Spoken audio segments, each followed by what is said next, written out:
সংস্কারের অভাবে সাভারে ব্যস্ততম একটি সড়ক যেন পরিণত হয়েছে জলাশয়ে। রাজফুলবাড়িয়া সড়কে জমে থাকা পানির সঙ্গে নর্দমার আবর্জনা মিশে সৃষ্ট স্থায়ী জলাবদ্ধতা থমকে দিয়েছে জনজীবন। এর সঙ্গে যুক্ত হয়েছে পানি ও মশাবাহিত রোগ।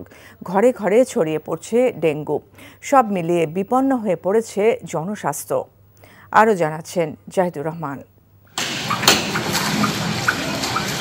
ইতিহাস সমৃদ্ধ সাভারের রাজফুলবাড়িয়া। ঢাকার চা মহাসড়কে রাজফুলবাড়িয়া বাস স্ট্যান্ড থেকে বাজার পর্যন্ত রাস্তা জুড়ে থই থই পানি। পচা দুর্গন্ধযুক্ত সেই পানি ছড়িয়ে পড়েছে আশেপাশের বাড়িঘরে।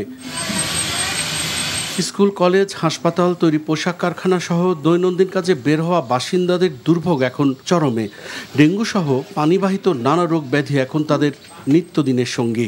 ময়লা পানি, এত জীবাণু, বাচ্চারা অসুস্থই থাকে সব সময়। যে এখানে মুদির দোকান, এখানে গাড়ি টাড়ি কিছু আসতে পারে না।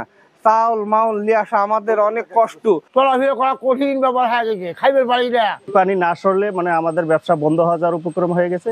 জলাবদ্ধতার কারণে বন্ধ হয়ে গেছে স্থানীয় দোকানপাট সহ একাধিক মাদ্রাসা ও শিক্ষা প্রতিষ্ঠান।